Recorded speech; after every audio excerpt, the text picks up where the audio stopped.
Nomenclature. Voici les formules semi-développées de 3 molécules organiques oxygénées. Vers le milieu du XIXe siècle, les chimistes ont établi des règles pour les nommer. Voici les noms alors obtenus. Ces noms peuvent très souvent se décomposer en 3 parties. Un préfixe, une racine et un suffixe. Mais avant de s'intéresser à la nomenclature de ces molécules, commençons par étudier la nomenclature des alcanes linéaires. Les alcanes sont des composés uniquement constitués d'atomes de carbone et d'hydrogène et contenant uniquement des liaisons simples. L'alcane possédant un seul atome de carbone est appelé méthane, celui qui en possède 2 est appelé éthane, celui qui en possède 3 est appelé propane, etc. La nomenclature des alcanes linéaires constitue la base de la nomenclature en chimie organique. Un groupe alkyle est un alcane auquel on a supprimé un atome d'hydrogène. Ces groupes sont très souvent rencontrés en nomenclature. Le nom d'un groupe alkyle est le même que celui de l'alcane correspondant auquel on a remplacé la terminaison -ane par la terminaison -yle. Par exemple, le méthyle dérive du méthane, l'éthyle de l'éthane, etc. Une fois ces quelques généralités données, intéressons-nous cette fois à la nomenclature d'une première catégorie de composés oxygénés, les alcools. Commençons par nommer l'alcool, dont voici la formule semi-développée.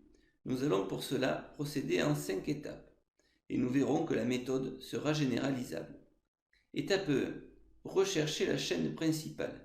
Il s'agit de la chaîne carbonée la plus longue. La plus longue chaîne carbonée de cette molécule contient 6 atomes de carbone.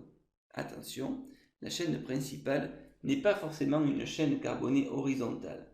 Par exemple, dans cette formule, la chaîne principale contient un angle droit. Étape 2. Déterminer la racine du nom. Elle est donnée par le nombre d'atomes de carbone de la chaîne principale. Il s'agit du nom de l'alcane linéaire correspondant auquel on a enlevé le E final, ici hexane, pour 6 atomes de carbone. Étape 3.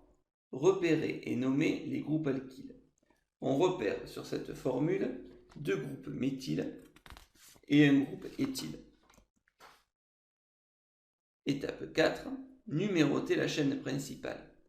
Parmi les 2 sens de numérotation possibles, il faut choisir celui pour lequel l'atome de carbone portant le groupement hydroxyle a le plus petit numéro.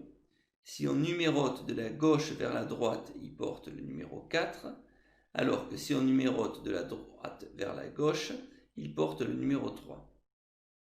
On choisira donc ce sens de numérotation. Étape 5. Nommer la molécule. Pour nommer la molécule, on classe par ordre alphabétique les groupes alkyles, sans écrire le E final. Ils sont précédés par leur indice de position. 4-éthyle, 2,5-diméthyle. Le préfixe di indique qu'il y a 2 groupes méthyle. Il ne rentre pas en compte lors du classement par ordre alphabétique. Puis on nomme la chaîne principale, hexane. Enfin, le nom d'un alcool se terminant en ol, la molécule se nomme donc le 4-éthyle, 2,5-diméthylhexane, 3-ol, avec 3 l'indice de position du groupe hydroxyle. Remarquons qu'il faut placer un tiret entre un indice de position et une lettre, une virgule entre 2 indices de position et ne pas mettre d'espace entre 2 lettres. Passons maintenant à la nomenclature des cétones. Voici la formule d'une cétone possédant une chaîne carbonée identique à celle de l'alcool que nous venons de nommer. Le préfixe et la racine sont identiques, 4-éthyle, 2,5-diméthylhexane. Seule change la terminaison, car le nom d'une cétone se termine en -one. Cette cétone se nomme donc la 4-éthyle, 2,5-diméthylhexane, 3-one. Pour nommer un aldéhyde, suivons la même méthode. La chaîne principale de cet aldéhyde contient 4 atomes de carbone, la racine du nom est donc butane. Elle est numérotée de la droite vers la gauche afin que l'atome de carbone du groupe carbonyle porte le numéro 1. On repère ensuite un groupe méthyle en position 3. Le préfixe du nom est donc 3-méthyle. Le nom d'un aldéhyde se termine en -al. Cet aldéhyde se nomme donc le 3-méthylbutanal. Remarquons qu'on ne précise pas l'indice de position du groupe carbonyle, car dans le cas d'un aldéhyde, ce dernier est toujours en bout de chaîne, donc toujours en position 1. Nommons maintenant un acide carboxylique. L'acide carboxylique dont voici la formule possède la même racine et le même préfixe que l'aldéhyde précédent, 3-méthylbutane. Le nom d'un acide carboxylique commence toujours par acide et se termine toujours par oïque. Cet acide s'appelle donc l'acide 3-méthylbutanoïque. Tout comme le groupe carbonyle de l'aldéhyde, on ne précise pas l'indice de position du groupe carboxyle qui est toujours numéro 1. Retenons donc que le nom d'un composé organique oxygéné est composé d'une racine qui dépend du nombre d'atomes de carbone de la chaîne principale, méthane pour 1, éthane pour 2, etc., d'un préfixe qui renseigne sur le nombre et la position des groupes alkyles.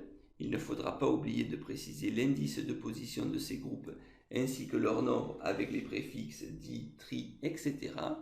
Et enfin, d'un suffixe qui dépend de la famille de composés auxquels appartient la molécule. Ol pour les alcools, al pour les aldéhydes, on pour les cétones et acide oïque pour les acides carboxyliques. Ici aussi, il faudra préciser l'indice de position du groupe, sauf pour les aldéhydes et les acides carboxyliques, où ce n'est pas nécessaire. Réalisons un petit test de 3 questions. Mettez en pause lorsque le symbole suivant s'affiche pour prendre le temps de répondre. Question 1. Choisir la bonne réponse. La terminaison du nom de la molécule dont la formule semi-développée est donnée ci-dessous est ol, on ou al.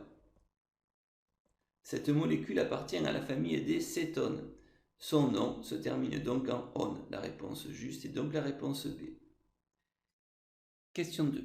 Choisir la bonne réponse. Le préfixe méthyle du nom de la molécule dont la formule semi-développée est donnée ci-dessous est précédé de l'indice 2 et précédé de l'indice 4 n'est pas précédé d'un indice de position. Deux sens de numérotation de la chaîne principale sont possibles. Il faut choisir le sens de numérotation qui affecte au groupe carbonyle le plus petit indice. Nous allons donc numéroter cette dernière de la droite vers la gauche. Le préfixe méthyle sera donc précédé de l'indice 4. La réponse juste est donc la réponse B. Question 3. Choisir la bonne réponse. La racine du nom de la molécule dont la formule semi-développée est donnée ci-dessous est hexane, pentane ou butane. La chaîne principale de la molécule est la chaîne carbonée la plus longue. Ici, elle contient 6 atomes de carbone. La racine du nom de cette molécule est donc hexane. La réponse juste est donc la réponse A.